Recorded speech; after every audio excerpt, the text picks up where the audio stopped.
Okay, I am live. How is everybody? I know it's been so long. What's up, y'all? 6 months later, I'm finally back. So I made the promise, but I had to go outside and do my workings myself. I'm not gonna lie. But I made the promise to myself that 6 months from the Virgo full moon that we had, I would come back. And so that's exactly it. I mean, at least until like 2:06 today, because then it will have been the full moon for like 24 hours. But let's hop right into it. Happy full moon, happy eclipse. This is the start of eclipse season. So, first of all, hi, welcome. Name is Jasmine. This is Flourish Homestead and Apothecary. We are 100% Black woman owned brand that specializes in self healing through the African traditional religions. So, that is hoodoo, Ifa, voodoo, Kemetic spiritual science, and it is also backed by my holistic healing practices that I have that is also done by astro herbalism. So, what's been going on? What's been going on with Flourish? Why have I been gone offline for 6 months? Well, first of all, astrology and self development work is my primary tool for healing myself. And so I went on a 6 month journey to make sure that I was okay in doing a lot of shadow work and everything else. I did not expect. This is my 12th house perfection year, it to be as hard as it has been. And it has been challenging in all areas of life. So, what we have been doing at the apothecary is publishing workbooks. Unfortunately, we have not published a workbook since June because there was a family member who had surgery. Families just really getting back up on our feet. In life and different other things were just happening and happening. But first of all, buy the workbooks. Like, I know that it's not the most up to date current astrology, but some of it is still current, right? Like the things that we talked about with Pluto and Aquarius, very much so important for right now, okay? And so please go and buy those workbooks because they will help you understand all of what we've already went through. But in the meantime, I wanted to come back and begin doing the lives. So we're coming back with, like I said, this Pisces full moon, and it's a total lunar eclipse. And I'm Jasmine. I always be forgetting to introduce myself. I'm Jasmine. And like I said, we are an 100% owned, Black owned apothecary and homestead. And those are some of the things that we specialize in. But those are some of the things we will be covering on this channel. So let's get back into it. For all the people that know me, you know I keep a notebook. So this notebook right here is really just my notes that I took on this month's or on this full, yeah, I guess this is this month's full moon.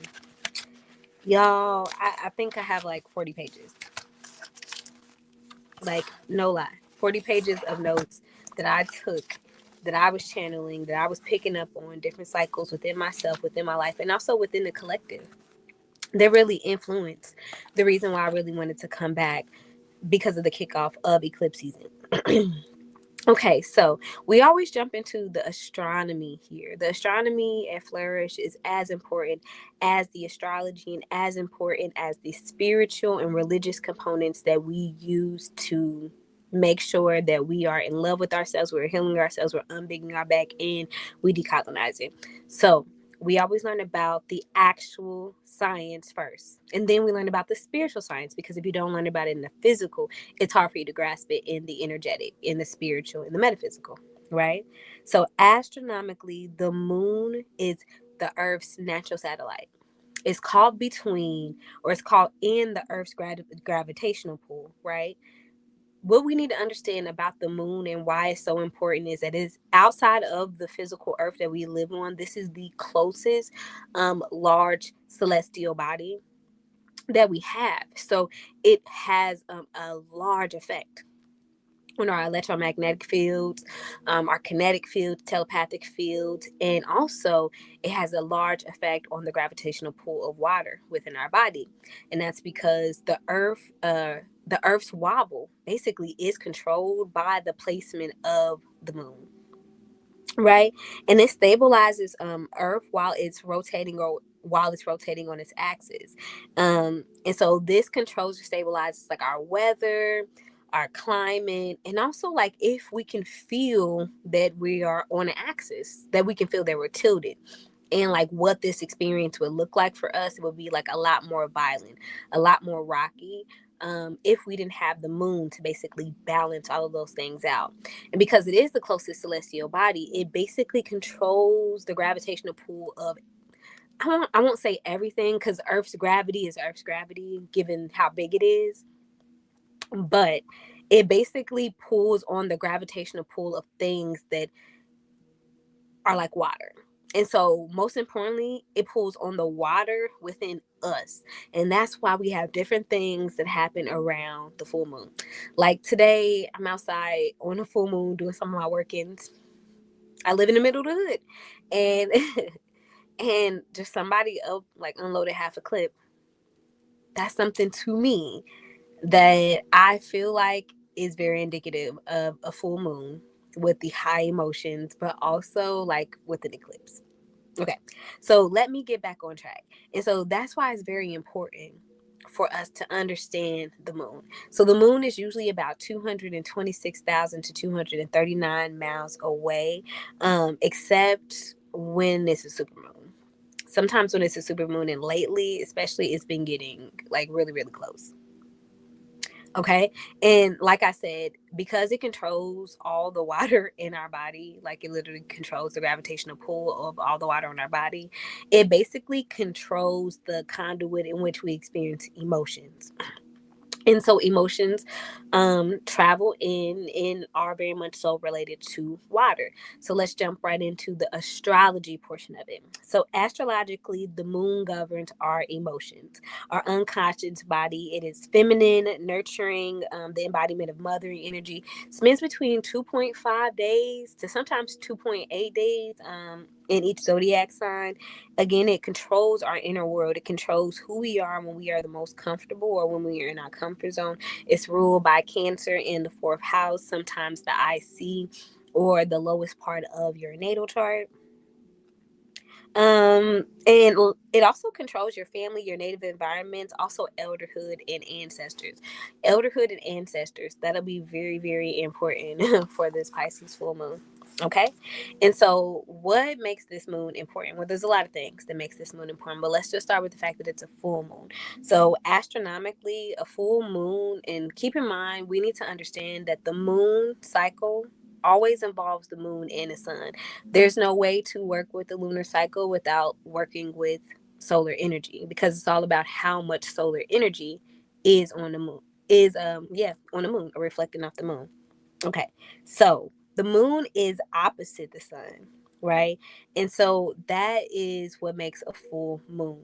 And typically this opposition is about 180 degrees in our sky. And this causes all of the light that naturally reflects on the moon from the sun to fully illuminate the side of the moon that's facing the earth. And we've come to know this as full moons.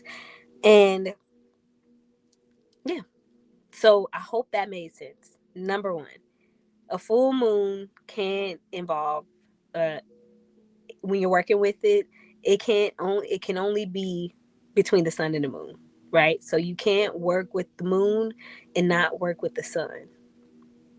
Number two, a full moon is when they are 180 degrees from one another in the sky, causing all of the sun light to reflect on the part of the moon that's facing us.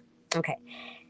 Astrologically, that same 180-degree aspect exists, but we call it a specific kind of aspect called an opposition. And the opposition means that the sun and the moon are in sister or sibling signs. So, for example, this full moon, the sun is in Virgo, the moon is in Pisces. They are sister signs because they're 180 degrees apart from one another on the the natal chart. I said natal chart, y'all. On the astrological wheel. So that's what makes a full moon from an astrological perspective, right?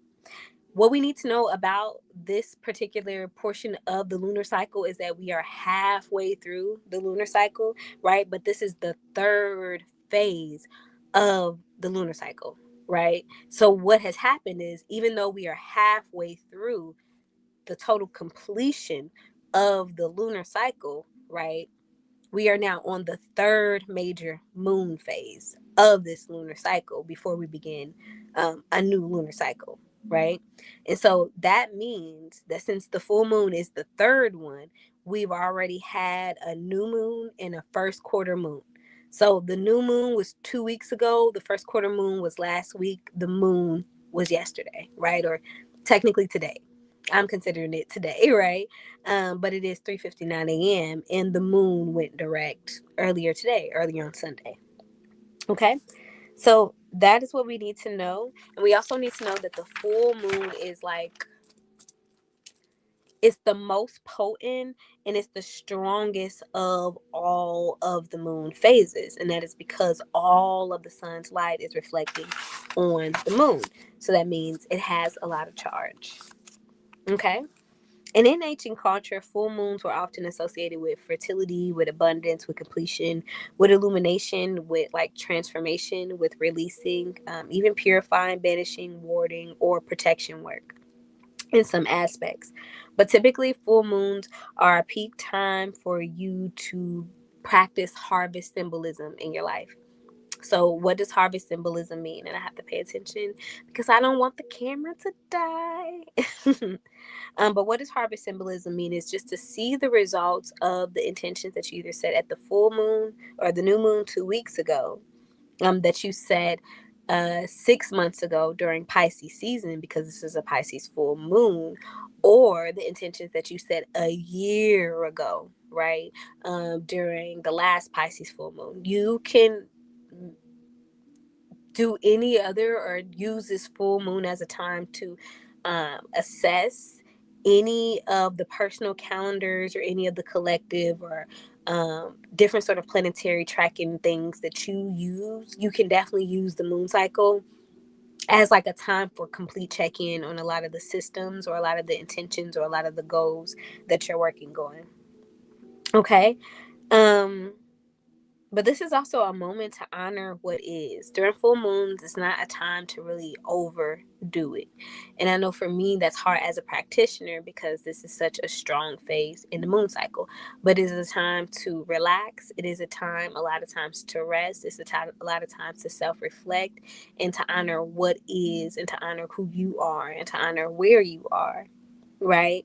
And so this is a good time to do a lot of gratitude workings, but it is not a time for action. So a lot of people get the full moon and new moons confused, to be a lot of action. New moons, you call things in, right? It starts when you're working on the first quarter moon. That's when you really should be working and hustling. And even sometimes that second quarter moon in like wrapping things up, right? But during new moon or during full moons, especially, you should be resting. You should be letting things come to you. You should be in deep conversation with your ancestors. You should be in deep meditation. You should be in deep prayer. You should be doing dream work, especially on this Pisces full moon. But overall, those are the things that you should be doing when we're talking about full moons, okay? But sometimes we can use them to celebrate our achievements, um, and we can use it to honor other people in our community. That's a form of gratitude workings too, but we can also use it as a way to, I continuously, and I probably will say over and over again, honor ourselves. And full moons can also be good for releasing and letting go. A lot of people who are practitioners particularly use full moons to release and let go. Okay. And typically, we really know full moons to be like really emotional times because it's when all of the light of the sun is reflecting on the moon, right? And so, when this happens, it really pulls on our emotions and it pulls on the subconscious and the somatic, the more somatic portions of like who we are. But what makes this moon even more thick than it already would have been by being a Pisces full moon, it's an eclipse. And this is a particular kind of eclipse that I love called a blood moon. Okay, so an eclipse is a partial or complete obstruction of one celestial body by the other. It can be either a solar eclipse, which is always a new moon, or a lunar eclipse, which is always a full moon. Sorry about that, y'all. And I got on the microphone too. Definitely sorry about that. So, the the eclipse, or what an eclipse is caused by, is when the moon, which is constantly rotating around Earth, while Earth is rotating around the sun. So, like 2 to 4 times a year, right? They kind of line up um, in a really, really big way, right? And so it typically happens in spring when eclipse happens, and then fall season when eclipse happens, okay? And again, this is where how all the different orbits that the moon, earth, and the sun are on, they just line up around 2 to 4 times a year, okay? So wanted to re-emphasize that. But the particular eclipse that we have right now is called a lunar eclipse, and it is a total lunar eclipse, which is what makes it a blood moon. And so what this means is that basically how the sun, the moon, and the earth lines up, all of like Earth's shadow is reflecting on the moon, while all of the sun on the other side, all of the light is also on it, making it a full moon. And so for that instant, when the moon is technically caught in Earth's shadow, but it is still having all of the sun's light reflect on it, making it a full moon, it is known as a total lunar eclipse. And a total lunar eclipse, when it happens, often changes the color of the moon to like a yellow, a orange, or at times a red. And we won't see the red here in Turtle Island or North America. It'll mainly be in Eastern Europe, Eastern Africa, and Oceania for this year, right?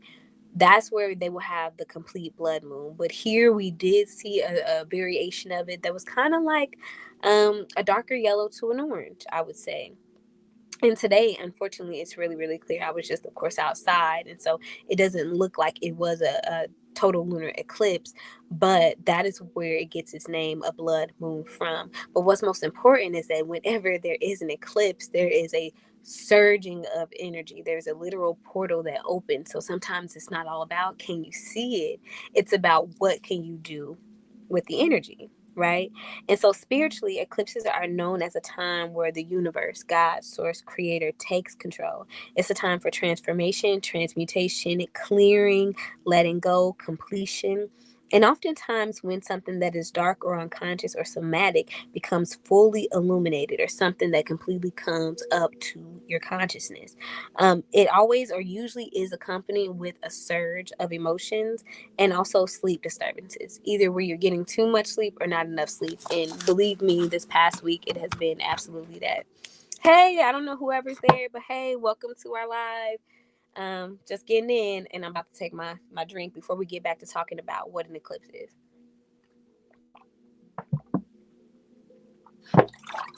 Okay. But anyways, like we were saying, eclipses are typically times of like deep emotions, heightened emotions, and sleep disturbances. Either where you sleep too much, you don't sleep enough, and it's really a time to slow down, to ground, to take care of yourself, and try to be as fully present as much as possible, right? But typically, what I need most people to know about the energy of eclipses is it's really a time to let go. It's really a time to surrender, because overall, this collective portal that all of us go through 2 to 4 times a year is really all about the different energies that work with all of us, that work with humans, that work with Earth and everything, putting us on the right track. Okay, and so traditionally, in a lot of indigenous rites around this time of the year, this is typically called the corn moon, okay? And this name was traditionally given because it was the full moon that was closest to the harvesting of corn, right? And this full moon just doesn't happen on one fixed date, because that's not how calendars work when indigenous people were completely in charge of their civilizations, right? And so this moon rotated between August and early September in our hemisphere, which is the northern hemisphere. And it rotated between the full moons of Aquarius that happened last month, the Pisces, which is right now, or the Aries, which would happen a month from now, depending on where we are in the year. And again, like I said, when this one is in Pisces, right? So this full moon is in Pisces, and then the sun is in Virgo, and that's what makes it a full moon. And so with this one, it's aligning like intuition, water memory, and collective feelings over ancestral grief and spiritual harvest, but also dream cycles right now. And so we're going to learn kind of about the multiple indigenous nations that actually did certain things or certain rites of passages on the corn moon, which is this moon that's happening right now, and it's also an eclipse, right? And so typically the indigenous nations that honored the corn moon would have been the eastern woodlands, the Great Lakes, the Mississippian cultural regions, and sometimes this was really based on seasonal sustenance patterns. So because it was a harvest, they were often doing certain things to honor and make sure that it was a good harvest, and also to make sure that this harvest like it would be okay for next year, if that makes any sort of sense, okay? And so the indigenous nations that practice or did rites of passages on the corn moon were the Iroquois Confederacy, which composed just some, not all, of the Mohawk and the Seneca nations, and it was tied to their green corn ceremonies, which was a sacred time of purification, gratitude, and renewal.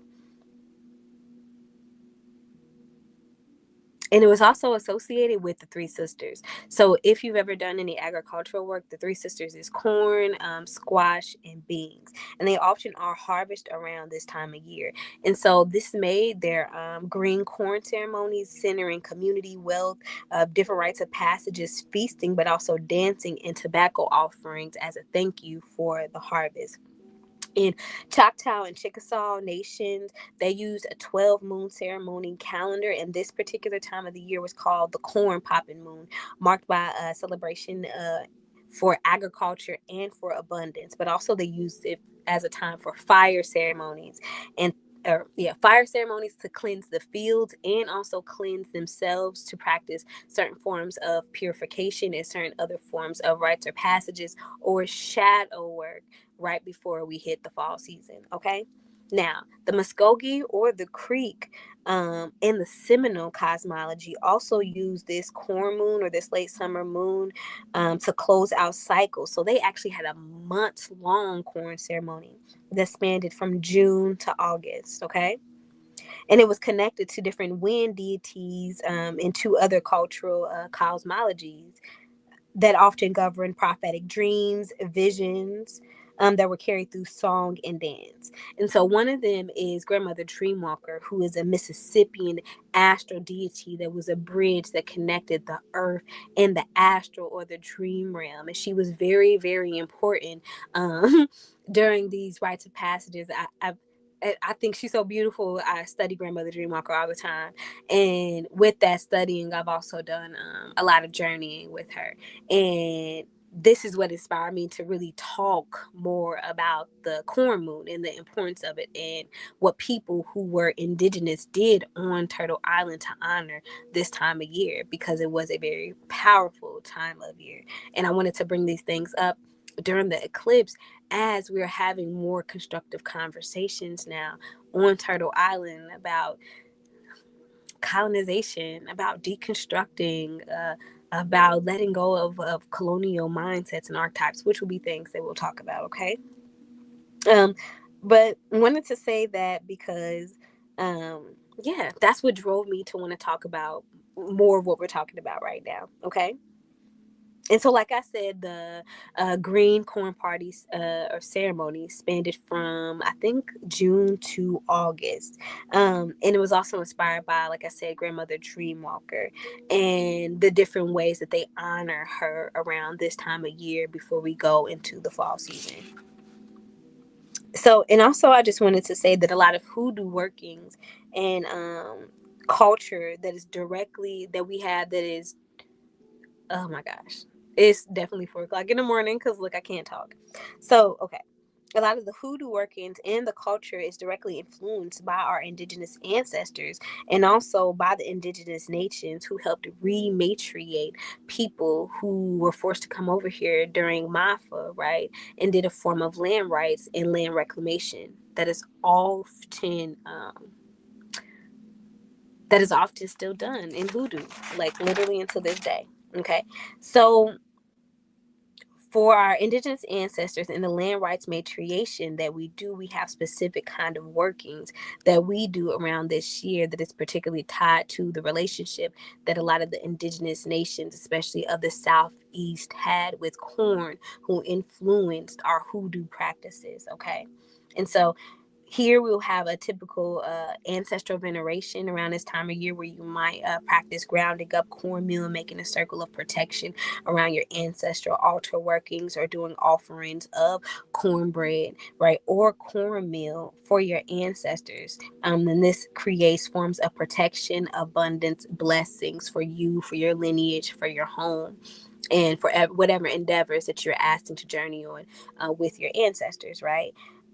We can often do during this time of year different types of libations and offerings to the land and to the spirit, particularly using corn, also using sweet herbs like basil and mint, using tobacco to honor the land that had cultivated us and the spirits connected to the land. And we honor the spirits post and pre Mafa. Or the Great Calamity, right, is another term that a lot of people use for enslavement, right? Around this time of the year, and because its relationship with the corn moon, it was an imperative to do dream work. Corn husk or blue corn and putting it underneath your pillow was a very great way to make sure that you could have successful ancestor dreaming and spirit visitation in the astral, right? And so the spirit meaning of doing a lot of the hoodoo traditions that we do around this time of the year has its relationship with corn, and the fact that corn is often harvested around this time of the year. And it often centers around processes and workings and rituals of protection, of prophecy, also of provision and abundance. And that's because when you understand corn at an energetic or a metaphysical level, you understand that it is connected to our DNA, and it's also a carrier of blood memory, as it's one of the first, if not the first, domesticated plants that we worked with. So our ancestors have been working with corn for 9,000 years. 9,000 years, right? And with this, being the oldest domesticated plant on Turtle Island, it's a carrier of our blood memory. As it is a representation of a generational cord seeding, crossbreeding, but also ritual ceremony that literally at this point in time, after 9,000 years, makes corn a relative. That's why corn is called one of the three sisters, because it is such a vital part of life on Turtle Island. And it has always been for over 9,000 years, right? And so when we understand this, we understand that corn is a relative, corn is a blood keeper, and corn is also a memory keeper. It holds our breath, it holds our blood, but it also holds choice for who we are, and choice and understanding that the land, that the corn never forgets us. Even when records and colonial records try to erase us and try to make it seem like we don't exist or we don't have a strong history to Turtle Island, we know for a fact, due to our religious and our spiritual practices, and also our land reclamation and land rights that our literal indigenous ancestors gave us, right, in helping us to become rematriated or reclaimed to Turtle Island, we worked with corn. And that's why we know how to do these things when we're talking about hoodoo with corn. It's because of its connection to the indigenous roots that inevitably most Black Americans have, right? All right. And so I really wanted to talk about that because that was what really inspired me about this move this year. Okay. And so in hoodoo, Black South cosmology, or conjure, um, corn is often used to draw spiritual boundaries, like we just talked about, and draw protection circles. Corn grits is often placed at the crossroads to feed the dead or to open the road. So literally it can be the equivalent of like an open a road candle if you work with corn, right? And like I said, corn silk and corn husk has been used for prophetic dreaming and also for spiritual softening, right? And then oftentimes popcorn has been used at an altar to honor children spirits of children ancestors who have crossed over, but to also encourage and embolden our ancestors to bring a celebratory presence when we interact with them on the ancestral altar. Okay. So oh, it's giving me the witchmacolumn. So hold on. Let me see here.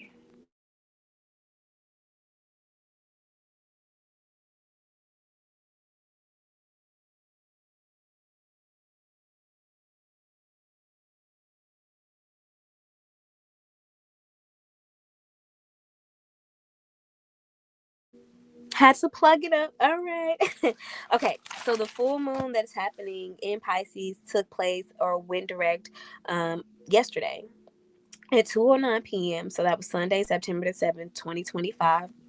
At 15 degrees and 23 minutes of Pisces, affecting second decan of mutable signs. So mutable signs are Gemini, Virgo, Sagittarius, and Pisces. And this means that most degrees between 10 and 19 degrees of mutable signs, which I just mentioned, will be affected. But most especially 13 degrees to 17 degrees mutable signs will be affected.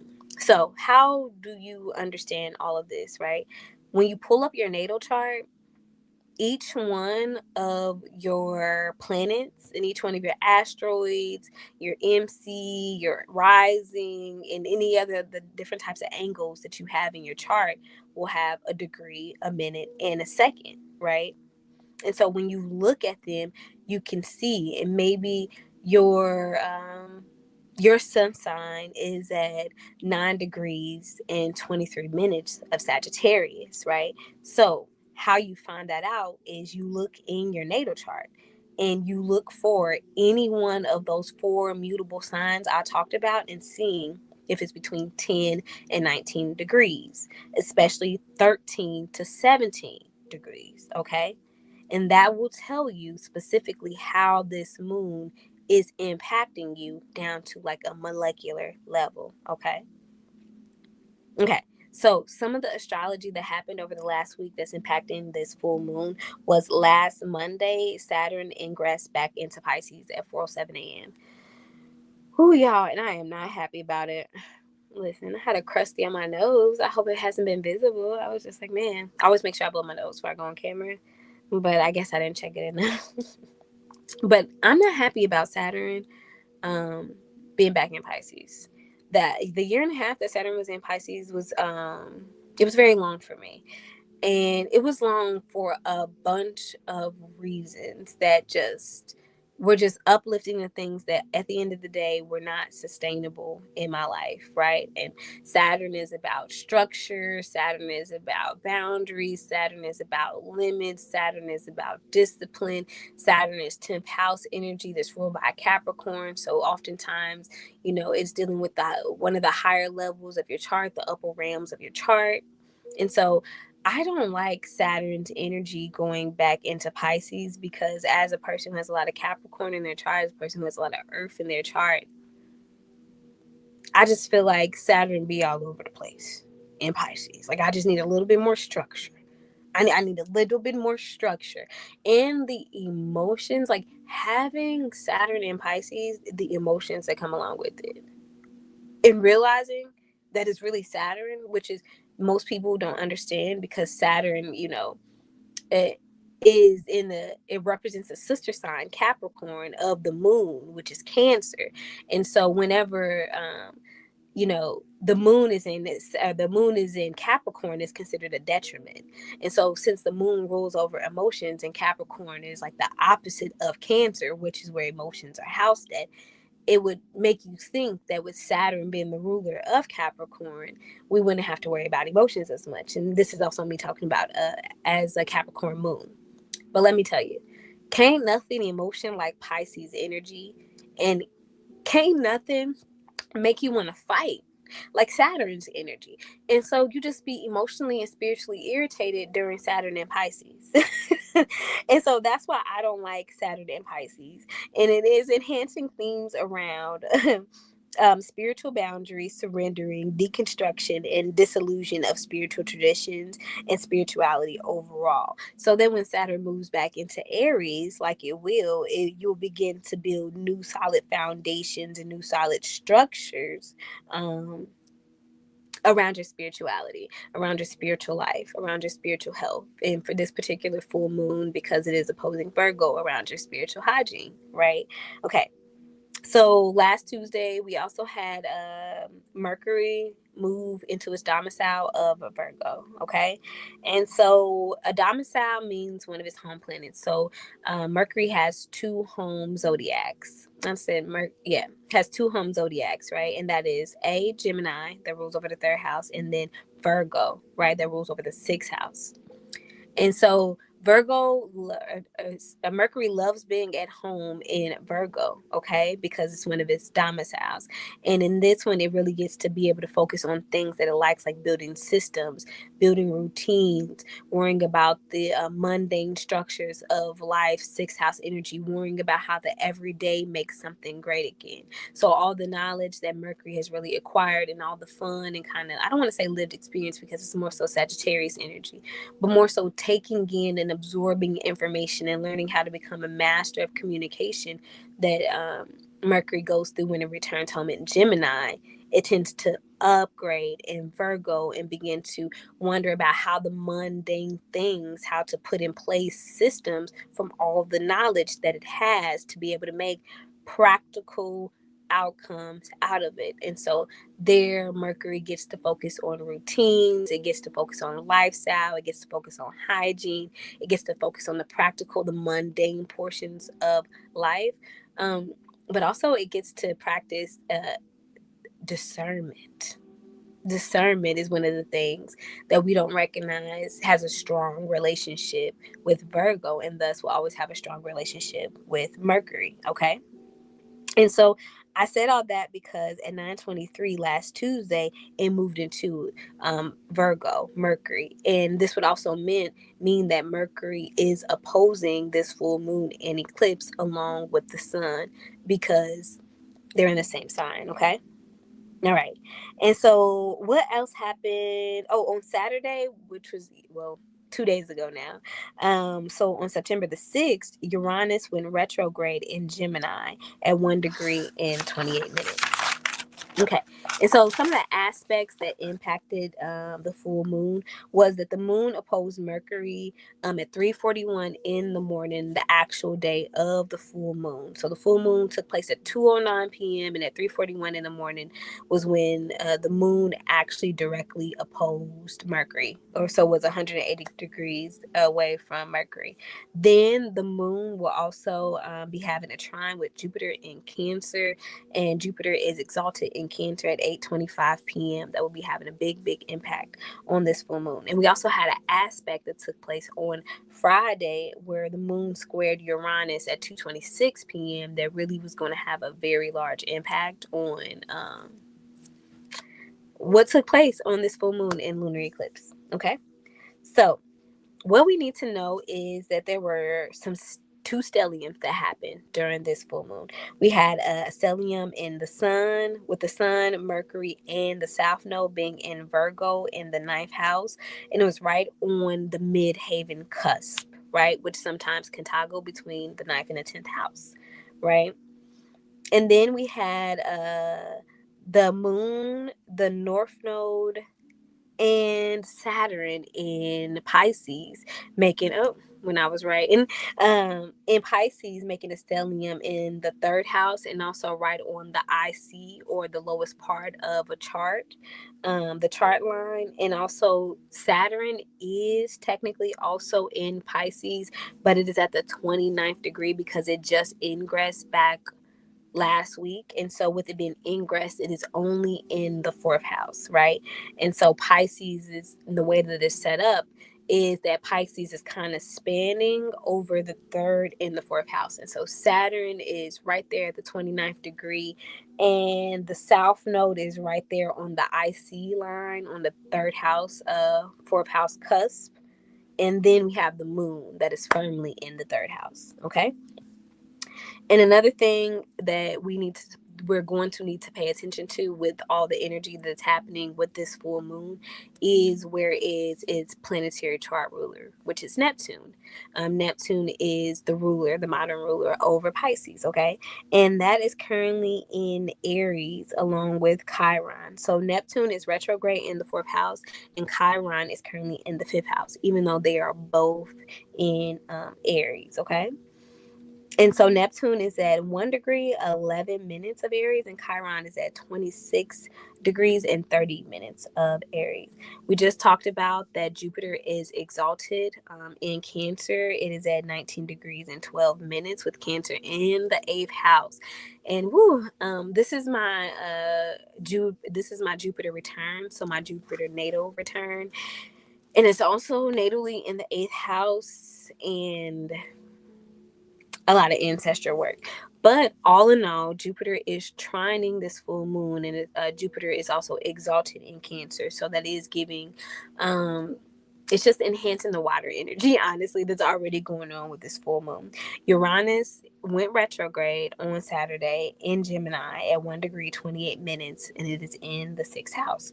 And then one more thing that will enhance or kind of flavor the astrological gumbo that's happening right now is that the 12th house, which is the house rulership of this full moon and eclipse in Pisces, currently has Lilith in it. So Scorpio is over the 12th house right now, and then Lilith, which is an asteroid, or it's not an asteroid, it's actually the dark side of the moon, is currently in Scorpio right now, but it is sitting at on the 11th, 12th house cusp, and it is at 18 degrees and 21 minutes Scorpio.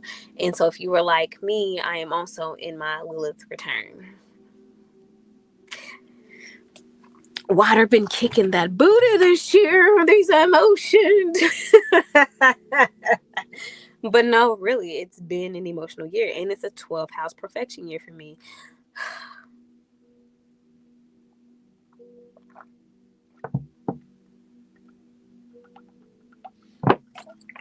I think I'm listening to 369 hertz mixed in with something else. Don't quote me though. Okay. Now that we have talked about my foot went to sleep. Now that we have talked about all the different placements, let's really talk about what does all that math hibber jibber jibber jabber that I said really means when we talking about astrology. Okay, so the overall themes of this full moon and total lunar eclipse is that this is more than a culmination of things, but it's really the theme of this full moon and this total lunar eclipse is really about spiritual thresholds and ancestral cleansing, and also dream veil thinning. That's like wrapped in like a lunar magnifying glass, if I could put it in any other way. Okay. And so what makes this moon so strong is that, number one, I told you about the understanding that it's a corn moon, so that the corn moon is particularly falling on this Pisces full moon because it can fall between 3 moons. That it's also a total lunar eclipse, but what makes this moon even more enhanced is that it falls on Yemoje's feast day, which is September the 7th, right? And today is Oshun's feast day of September the 8th. Okay. And so this feast day has really been emphasizing with this full moon, total lunar eclipse, and corn moon, and with it being in Pisces, which is mutable water energy, falling on Yemoje's feast day, and then Oshun's feast day being the day after. It really is emphasizing the mothers of the water and how much we are working with them, and they have been working with us for all of 2025, especially since Yemoje is one of the head orishas of 2025. Okay, so is what the mothers of the water is really working with us on: prophetic dreaming, ancestral healing, womb cleansing, mother nurturing, and what nurturing, receiving, and also forms of mother wounds that you have will really come up this year. And it's coming up this year due to that Lilith being in the 12th house sort of energy, around ancestral contracts, around the unknown, and around the fact that Pisces rules over the 12th house along with Neptune. Okay. And then we also have the fact that this full moon, like all full moons, activates an axis, right? And the axis is something that's 180 degrees from one another. And so this is the Pisces Virgo axis, which is asking you to balance reality and balance dreaming. So it's really asking you how much of you can you allow yourself to dream in order to reconstruct the reality around you, and how much of you are willing to be in sacred service to yourself, to your routines, but also to dreaming and releasing what is holding you back from dreaming a new reality for yourself. But also, this is forcing us to do updates around our spiritual hygiene and our spiritual boundaries, and also purification and what that looks like with Saturn going back into Pisces. Okay. So, overall, it's asking us about embodied spiritual work, meaning, in order to get the dream reality that we want, what do we need to surrender in order for us to fully align with the Ori? And this lunation cycle also closes a portal that opened in late June, early July 2025 with the Cancer new moon. So the Cancer new moon actually took place on Mami Wata's feast day. So Mami Wata is not an Orisha. She's a part of the Loa or Vodun. And Vodun reaches back to our ancestors that are from Haiti, right? But have connections to modern day Benin, Togo, and certain portions of Nigeria, as it used to be known as the Dahomey Empire, right? And so, like I said, Mami Wada is a part of the Loa, and that she's comes from our ancestors from Haiti and the Vodun practices of that lineage, okay? And what Mami Wata's feast day and the Cancer new moon, and the Cancer new moon is always governed by Yamoje, because Yamoje is the moon. Like Yamoje is the physical embodiment of Yamoje is the moon in this dimension, right? And so what this activated for us with all of this energy and with the mothers having so much conversations was about forcing us to face like our emotional waters, our memory cleansing, but also ancestral contracts. Really came up this year about what forms of survival mode were we really in that were no longer serving us, in the spiritual habits and the unconscious survival programming that was really like down in our blood and our bone. So it was really that deep ancestral kind of Olokun energy, but this energy wasn't really being introduced with Olokun's energy, which is historically known as Pisces energy when you line two systems. So astrology, right, and Ifa, right, up, because they are two spiritual systems that were separate and independent of one another. But when you line up what we understand about the cosmologies, we typically understand that Olokun can represent Pisces energy as far as archetypes, right? And so we understand that and Olokun governs ancestral contracts and deep, the deep unconscious, the primordial waters, the first waters is what Olokun represents.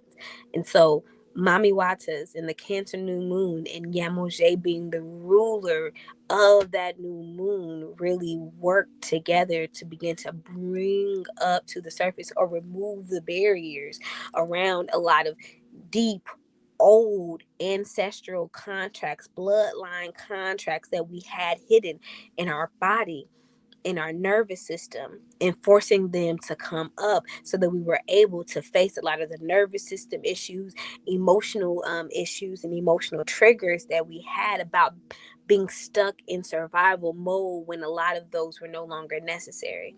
And it's because we're getting ready to completely go into a new world. And so we are going to have to reset our nervous system.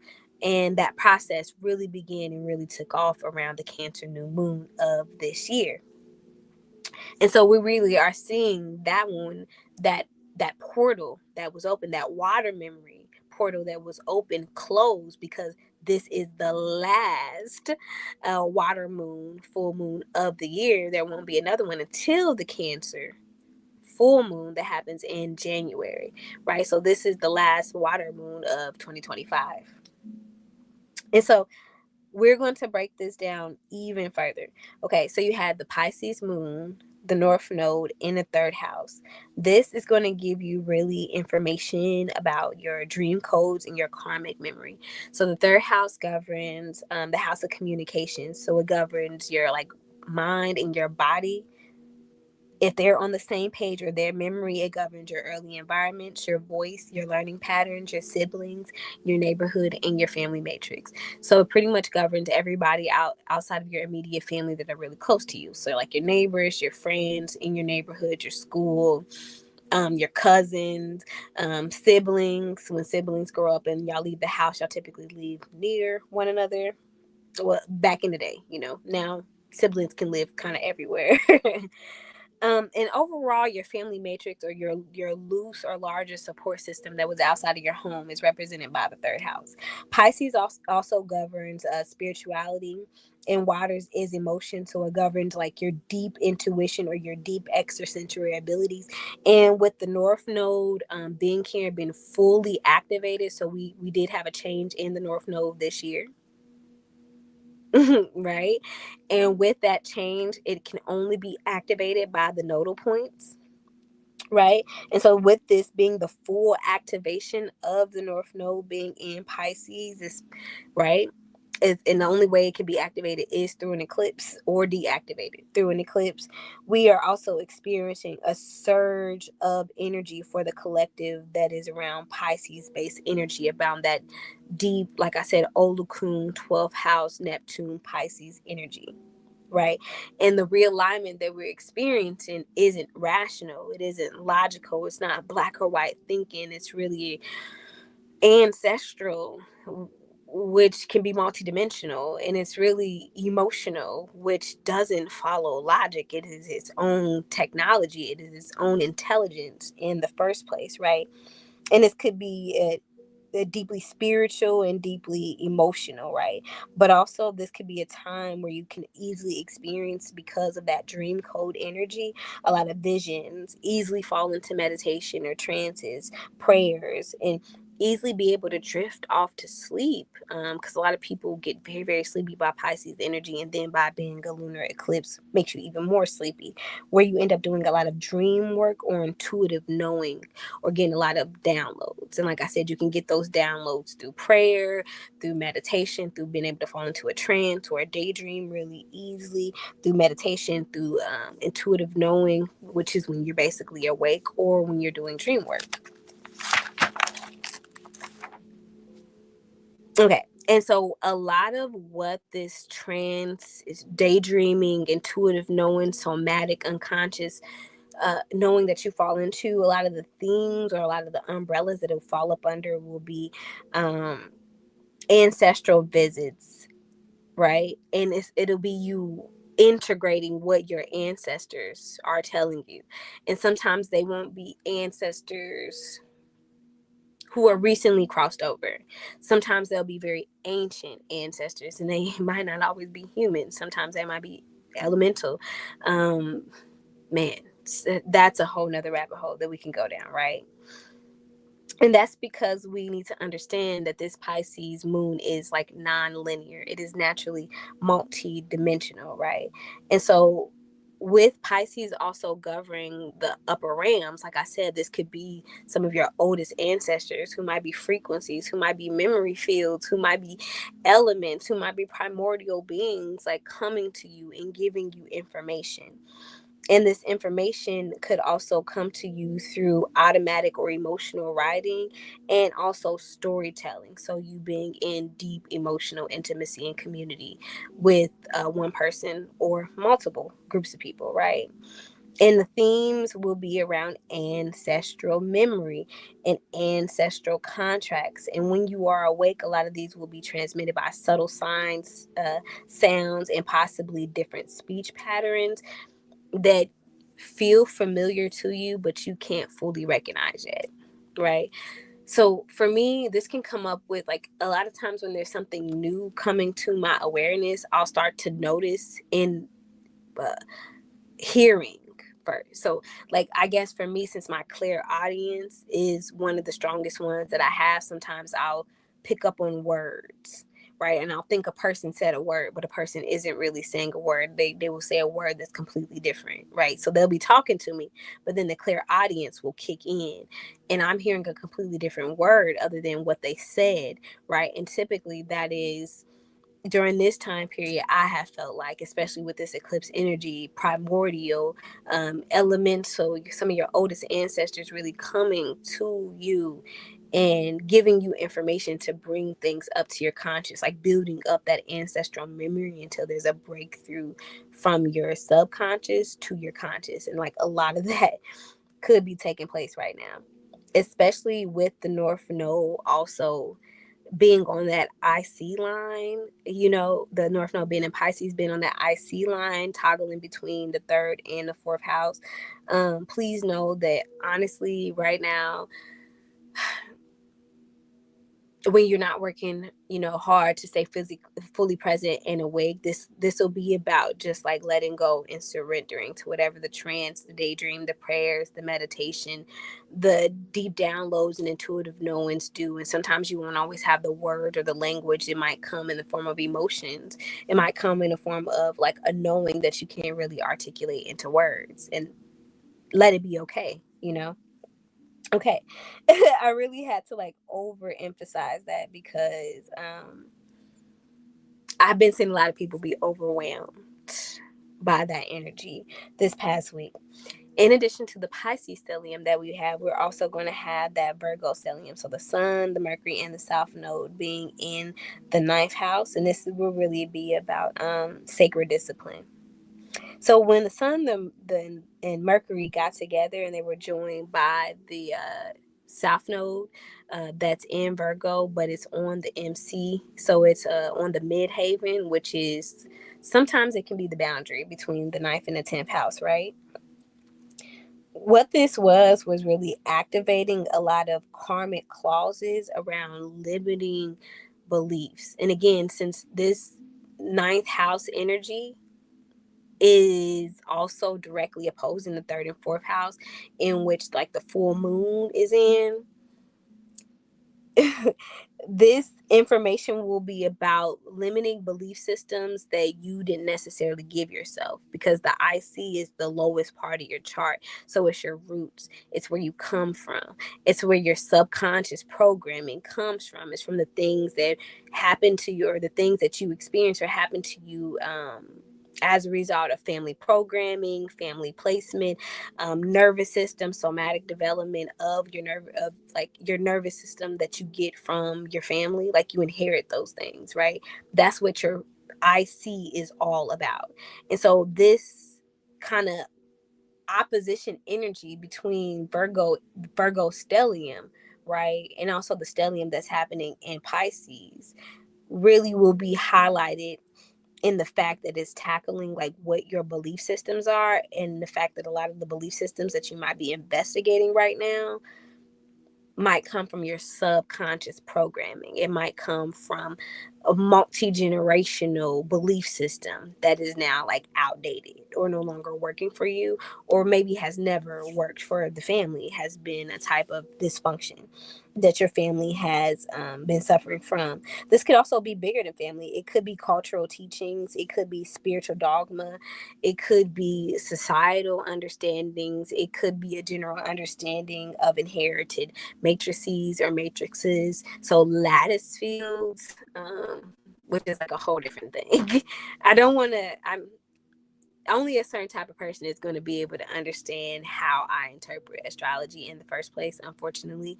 And so I try to make it as accessible as possible, but I also recognize that I'm not a person who will do well with people who are in intro astrology, right? I do well with people who are intermediate, and so that is who I build these out for. And typically they understand what I'm saying, right?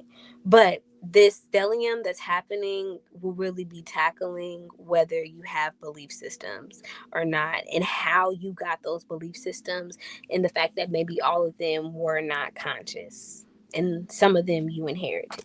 Okay.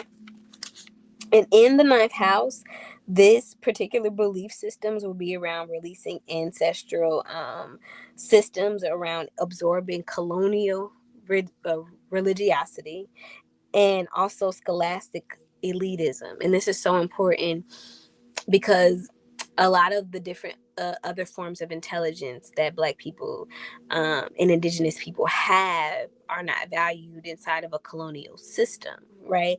And so this system, which is meant to make you feel less than because it needs to oppress you and it needs to suppress you, and it's going to start with your mind, your spirit, your soul, right? If we're being very honest, is to implement dogma and belief systems that might not fit your culture, might not actually be your history, might be something that your family internalized some time ago in order to survive. But now we are moving into a world where you can investigate if those belief systems really work for you, or if it's okay for you to turn back and look back at some of the things that your ancestors did before Mafa, before different other societal changes happen, and to recognize that you have a choice in that, right? And often we have to let go with this energy, with the South Node being here in Virgo, with Mercury and the Sun being here in Virgo, is perfectionism and elitism that might be connected to who qualifies to be a teacher, a guide, a messenger, a healer, who quantifies to be a person with wisdom.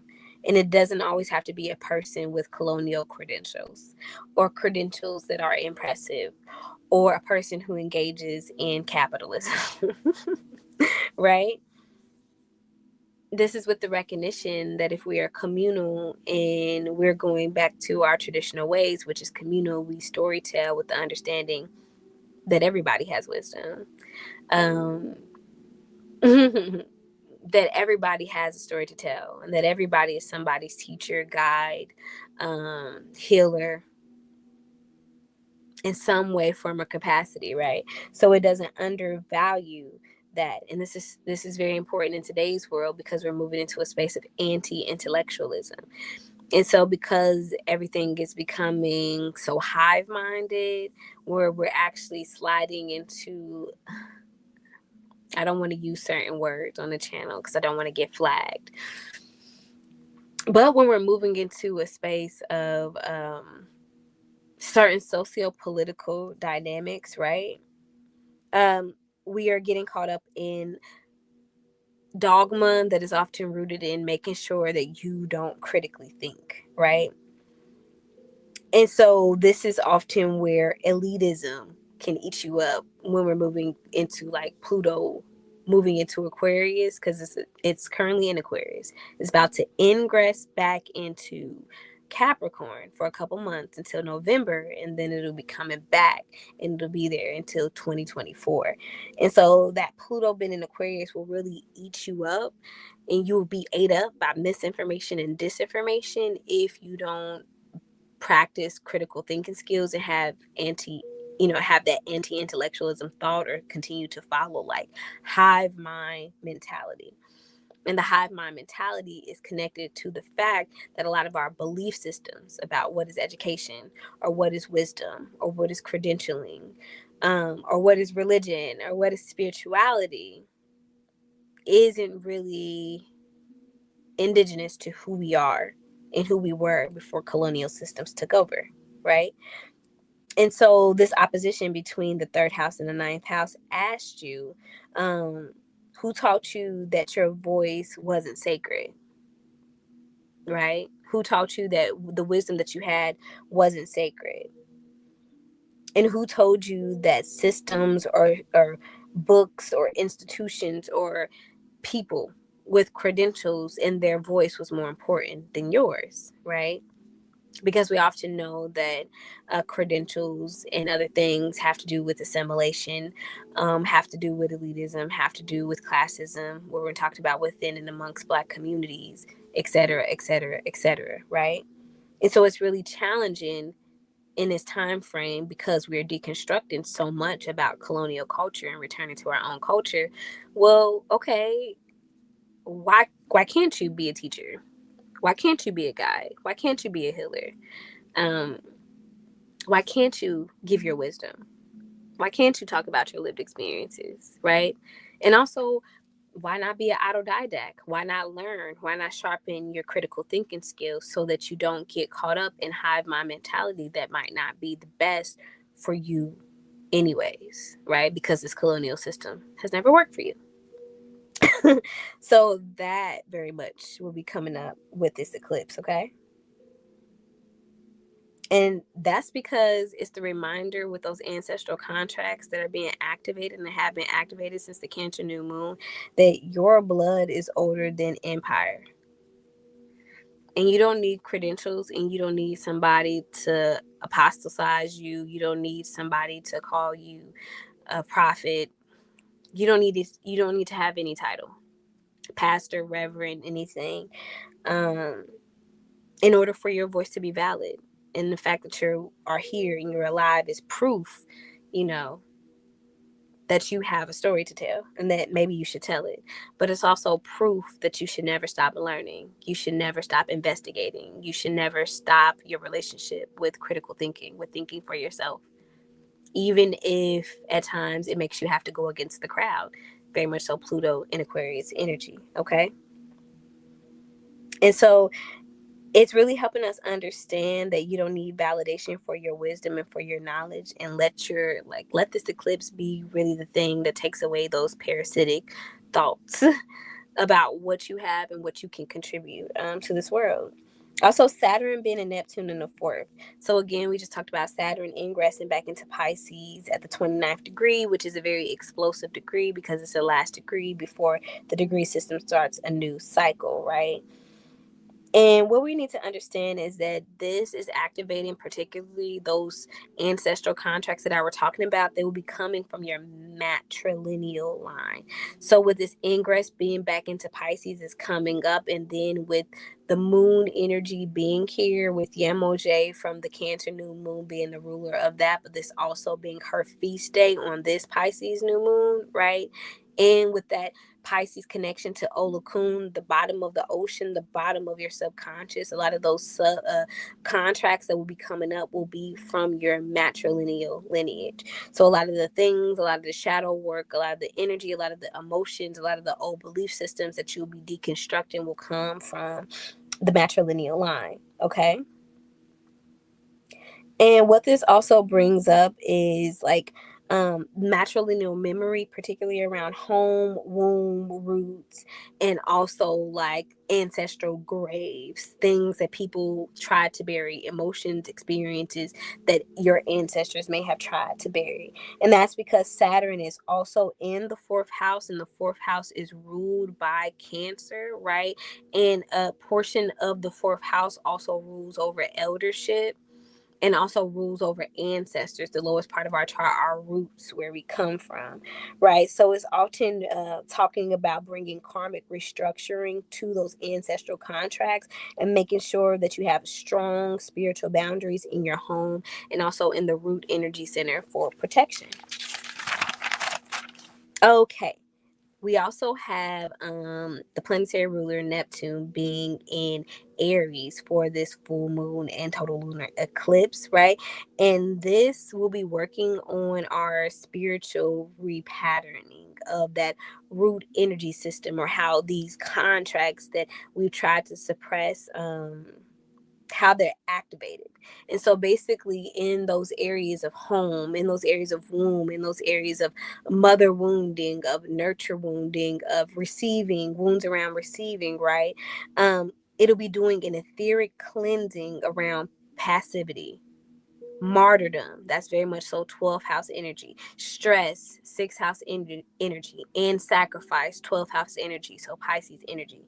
So it'll really be flip-flopping between Pisces and Virgo energy, of making sure that you are doing a full etheric cleaning and thus complete spiritual repattering of how your root system, or how your nervous system that's connected to your matrilineal lineage is activated, and is asking you to deconstruct your belief systems that are harmful to you, your community, and your lineage, because they're colonial, around passivity, around martyrdom, around stress, and around sacrifice, right? Is it asking you to move into a position of being your own guardian, right? With Neptune being in Aries, and with Chiron also being there, your own warrior, and self-honoring yourself, and that being the first step in your lineage, of making sure that those old contracts that are coming up don't get you caught in a time loop. Okay. And the person I think who can break this down real well is Queen Poe. So Queen Poe, in her Aquarius and total lunar eclipse video that she just posted, it should be here on YouTube, and you can have clips on any other social medias, really explain the thought process around sacrifice really, really well, and how that would be coming up. And I love that, because when I was doing my notes and I was working through everything, I was picking up that it was around stress, martyrdom, sacrifice, and passivity. Okay. And that we would have the opportunity to break karmic ancestral contracts with those, the relationships that we have with stress, sacrifice, passivity, and martyrdom. Okay. And it's asking you to not build any more false gods, with Neptune naturally ruling over spirituality and being in Aries, and Aries being cardinal energy and being fire and action oriented energy. What it's asking you to do is to burn away all of that colonial belief system that is creating a false god complex, or making you think that there's something wrong with you or your community or how you take up space, when it's just that you're in a system that wasn't designed for you or by you, right? And so it's really asking you to break down that relationship that we particularly, I believe a lot of people who watch me are more than likely women and femmes. So Black women and Black femmes that we have around martyrdom, and that stress, and allowing ourselves to go and go and go, and that belief system that we always have to give and give and give, that Pisces energy of over giving, overdoing, until it really puts you in a place of sacrifice and martyrdom. And why it's important for you to really deconstruct that belief system and understand that it's colonial, that Black women are designed to rest, because we've been doing this for a long time. First people on this earth, and we were designed to rest, and we were designed to care for ourselves. And it was only when we got in contact with colonial and patriarchal systems that it began us on a journey that was antithetical to how we've always known ourselves to be. And it's time for us to get back to that, okay? And Chiron really talks about this, because a lot of the ways in which the Chiron is working. So Chiron works on it's like your inner, your self-healing mechanism right within you. So that's what Chiron represents in astrology. And with it being in Aries, it's asking you to be your own healer. It's asking you to be your own warrior. But with it being in the 5th house, which is where it's set in Chiron, it's asking you to investigate it with joy, with creativity, and finding places, even if it's multi-generationally, even if it's deep epigenetically, in which joy has been interrupted, right? in which you have been punished for self-expression or spiritual gifts, or healing abilities were politicized or pathologized, right? Where they were seen or called, air quote, demonic, right? And so those are the things that are being tackled when we're also talking about how Neptune, the planetary ruler of this full moon, is being enhanced by its proximity to Chiron, with them both being in Aries. And it's asking us again around those deep ancestral contracts, with it being matrilineal and with those coming up around our emotions and everything else. It's really about us being very disconnected. Very disconnected from joy, being very disconnected from our inner child, being very disconnected from play, and being very connected to Pisces energies of grief, right? And how that has been multi-generational and even epigenetic for us. It's been happening so long that it's become epigenetic, that our nervous system have developed defenses around it. And that it's time to deconstruct our relationship that we have with those, right? And so your inner child isn't a martyr. They are your inner prophet. They are your inner guide. They are your inner genius. And you should honor them, right? And next we have Uranus, which was squaring right before the full moon, in retrograde in the sixth house. And this is talking about disruption of routines, of suppression. And so a lot of the ways that our joy is really robbed from us and interrupted is the habitual issues that we have around patterns of labor, patterns of caretaking, and patterns of overall emotional suppressing. And with Gemini being retrograde and Uranus in the sixth house is really doing shakeups, crazy shakeups around those habitual patterns of labor, language, and caretaking. And it calls for liberation in your daily life, especially if you're like me and you're a healer, but you also do a lot of care centered work in your personal life, in your professional life. It's a time to remember that the way to liberate is all about honoring your sacred rituals, your sacred routines, your rhythms, and not to have that be imposed on, because that's what makes you you. That's what makes you great, right? And also to figure out which habitual patterns of labor and caretaking and language are actually inherited and have been inherited by colonial structures. And with this being in the sixth house, it's a really good time to practice better spiritual hygiene, right? And making sure that you are releasing yourself and not making yourself liable to these systems that really don't humanize you at all. They really only extract from you. And this is even further pushed out by the fact that Lilith is in Scorpio in the 12th house, right? And so this is again bringing up that all those ancestral contracts, that Olukun energy, that forbidden death, but also that dream banishing.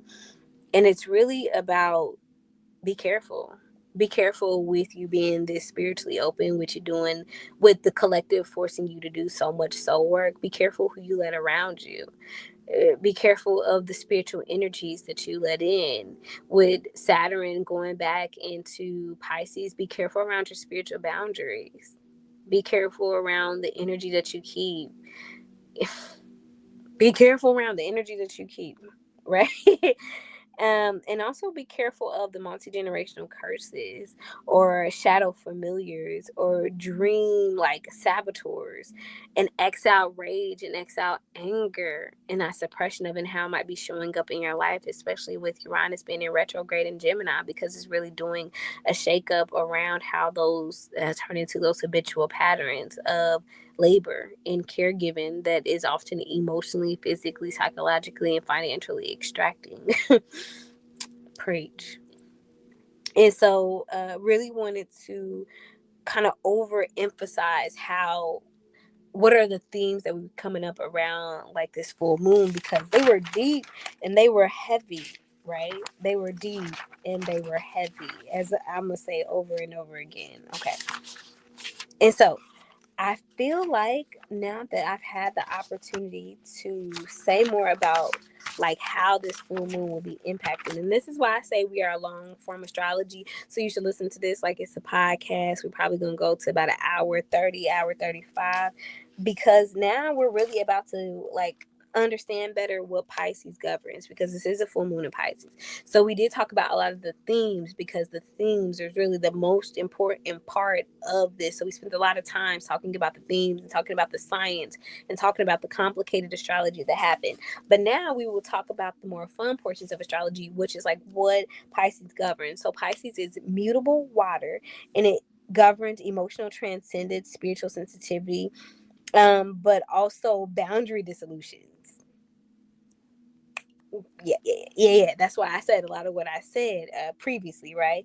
But it also governs psychic memory, spiritual visions, telepathy, intuitive knowings, mysticism, grief, forgiveness, compassion, music, and poetry, and art, which it governs or co-governs with Libra. But it often governs altered states. So altered states can be transits or can often be induced by the word that I don't want to say online, right? And so it also rules because of that altered states, in that it rules over some areas of the higher dimensions. It also rules over the invisible world, that is ancestral, astral, and liminal. The body portions that Pisces governs is the feet, the lymphatic systems, the immune field, the pineal gland, your sleep cycles, your melatonin, how much melatonin is in your body, that produces the sleep cycles, and often your neurosensitivity. And so it'd be a really good time during full moons to make sure that you pray, do releasing work, do fortifying work, do prayer work over those specific areas to infuse it. Or this would be a good time to make sure that you schedule doctor's appointments, go to your holistic healer, go to your chiropractor, go to anybody that helps you get done with what you need to get done in order to make sure that you're healthy. So those will be the things that we will be focusing on from here, the full moon, all the way up into the new moon. Okay.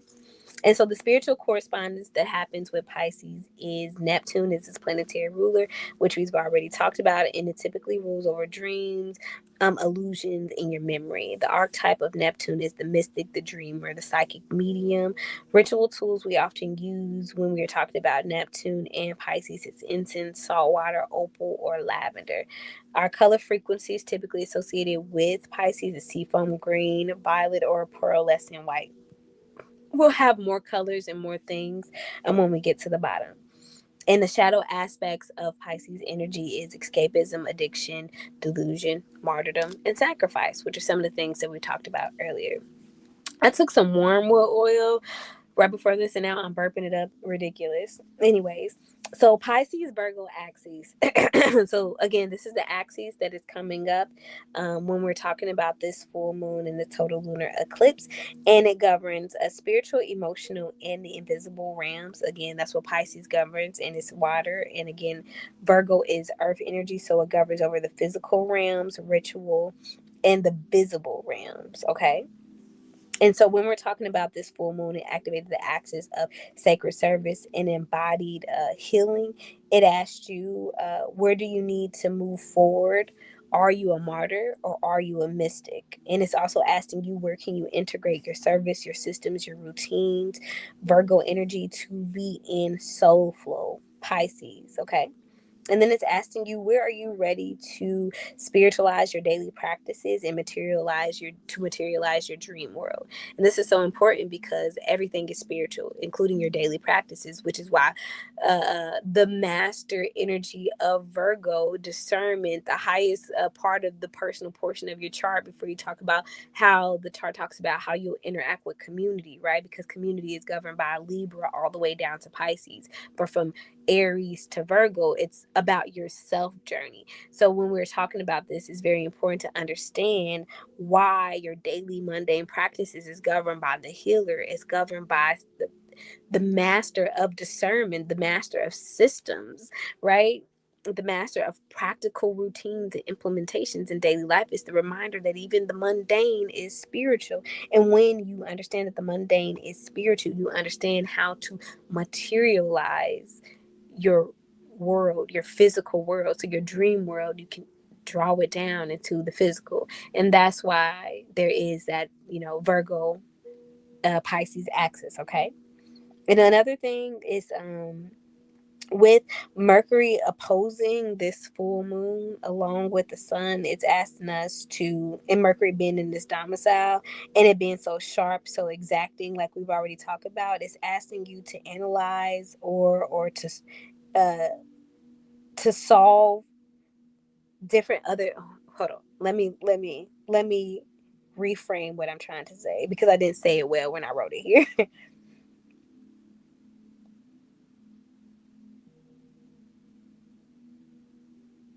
So, what we need to understand basically about this opposition energy that's already happening is that when you allow yourself to follow your intuition, that Pisces full moon, that oceanic, that non linear energy, when you allow yourself to feel, to channel, and to dissolve, with Mercury being there, it will help you figure out a way to bring out or to materialize that dream reality that will often be hard for you to be able to let go. Okay. And this is because oftentimes with this axis coming up, you can feel very, very drawn between logic and faith. So you can feel very pulled between both, between like planning and trying to surrender. But the thing that you always have to recognize with Pisces energy being here at the full moon is that you need to dissolve, you need to let go, you need to surrender. And then once you do, in that dissolution, there's always going to be a reconstruction because it is opposing Virgo, and Virgo is a systems builder. And in that systems building, you will figure out the way to be able to materialize or call down that dream reality. Okay. And like I said, this absolutely, and I wanted to take a little bit of time to emphasize the Jupiter and Cancer trining the full moon energy because it's really about ancestors, protection, and expansion. So again, we know that Jupiter is exalted in Cancer. This is a very powerful placement that emphasizes nurturing, protection energy, and being spiritually fortifying. And so this trining with Pisces moon, which is also a full moon eclipse, brings a little bit of harmonious energy of that ancestral expansion. So with you letting go of the expectation that it's going to be rational or logical and that it'll be emotional, it'll be spiritual, it'll be ancestral in the ways and you're getting these expansions, you're just letting that emotional growth or that cosmic fertility or that ancestral fertility to really be able to grow in you without you having to figure out a way to use Mercury's energy of finding words or finding a way to intellectualize what you just need to be experiencing and what you just need to be feeling, right? And so it's really a good time to just let go and really be mothered by the divine, right? And it's really an ideal time for you to work with your hands and work with your body and work somatically. So a really good time to rework your ancestral altars or rework different house-based routines or house sovereignty tools that you might use. For example, like incense and different other things like that. You know, like cleaning up the incense box and making sure that the tools that you use to keep your home spiritually and energetically clear. You're just giving a little bit of love to those spaces, okay? Okay, so I did want to jump into if we had the time, but I don't really think we will have that much more time because I don't really think I'll be on here that much longer. Is really would take the time to jump into what our full moon workings and routines and rituals should be. But honestly, y'all, I think I'm gonna save that for the Patreon. Y'all got all of the astrology. So the astrology has been published here, but I think on my Patreon, because we have until the post shadow. So the post shadow is the 10th. Today is currently Monday the 8th. So we have until Wednesday the 10th. And so we have 2 more days where you can do workings. So I think what I'm end up going to do is publishing our workings page and all that information on our Patreon. But if you stuck this long, you're a real one for our long form astrology. Thank you for watching this all the way through. And I hope that this type of astrology made sense. Please give me feedback. Please ask questions. Please interact. Thank you so much. I'll see y'all later.